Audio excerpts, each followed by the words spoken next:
Hello दोस्तों, एक बार फिर इलियास एग्रीटेक की ऑनलाइन क्लास में आप सभी का स्वागत है।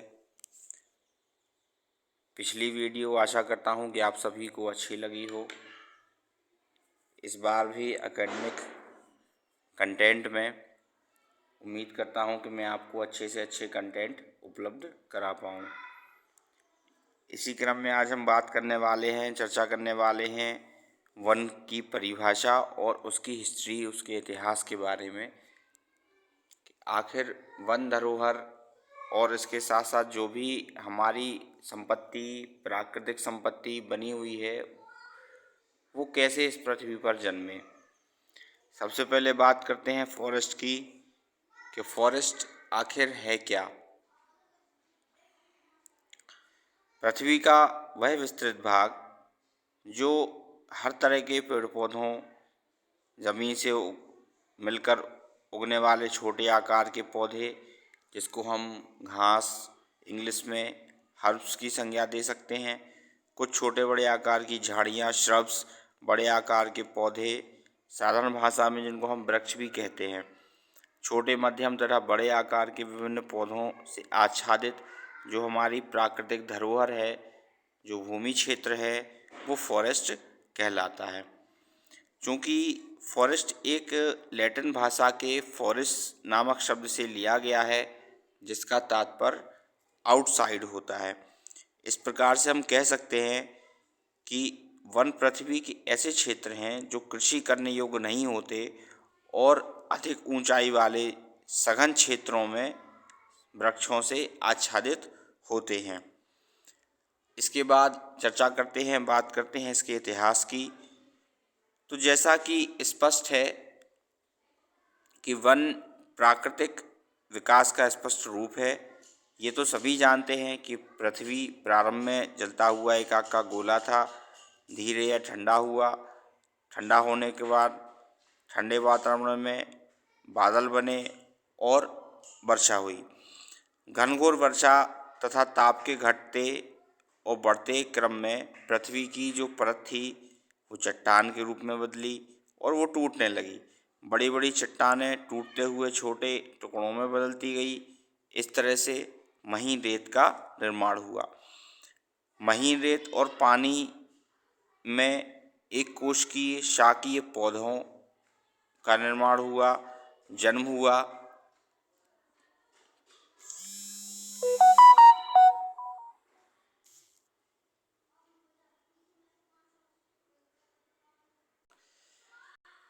इनकी पौधों में, पत्तियों में, जड़ क्षेत्र में प्रजनन कार्य होने लगे। विकास के चरण और आगे बढ़ते गए।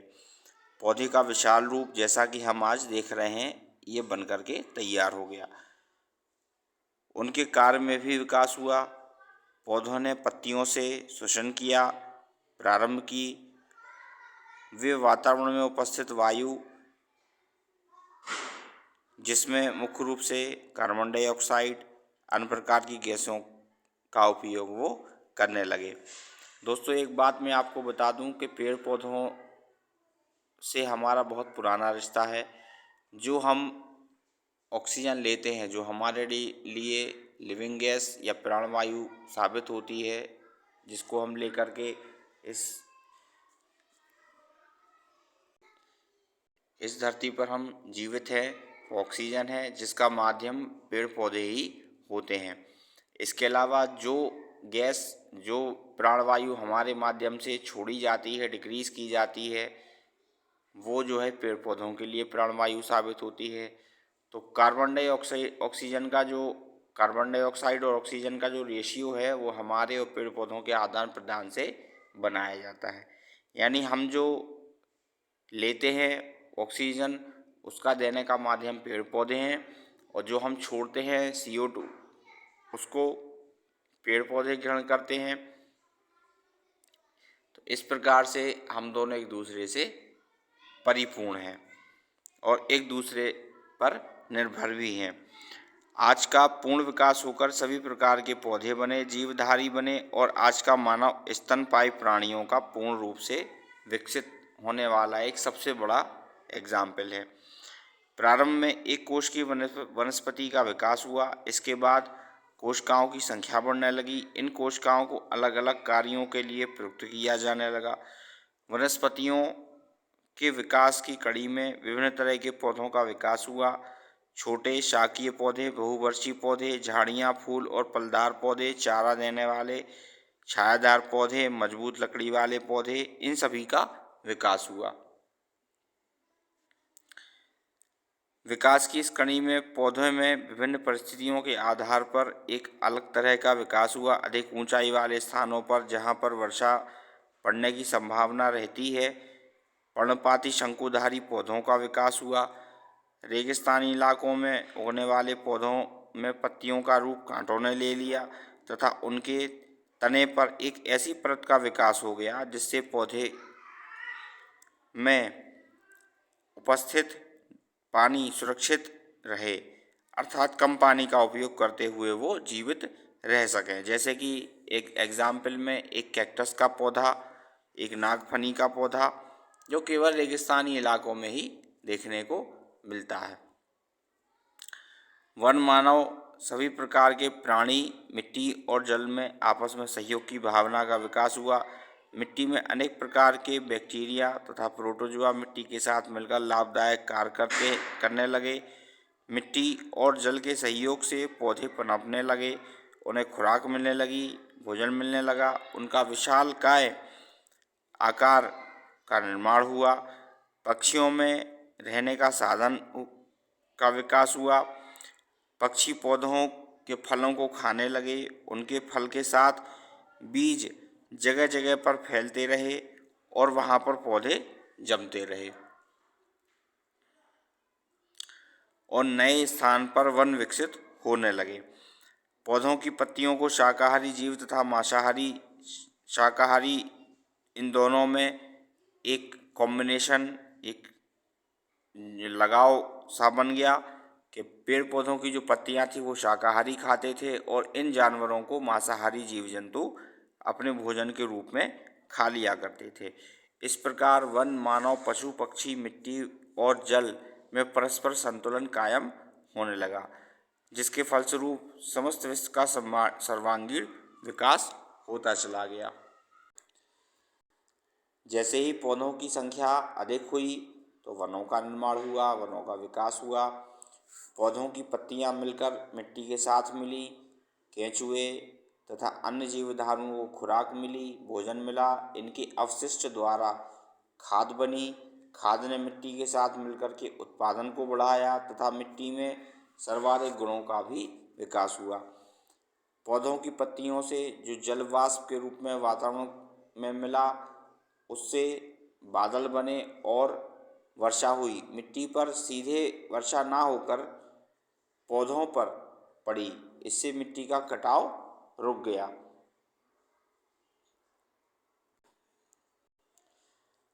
जल बहकर मिट्टी में मिला।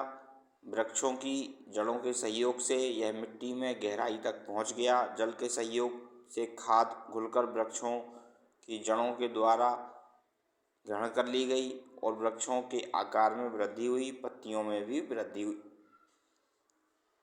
पत्तियों ने वातावरण में उपस्थित कार्बन डाइऑक्साइड को सोखकर ऑक्सीजन प्रदान की, जो कि प्राणी जगत के जीवन का सबसे बड़ा मूलभूत आधार है।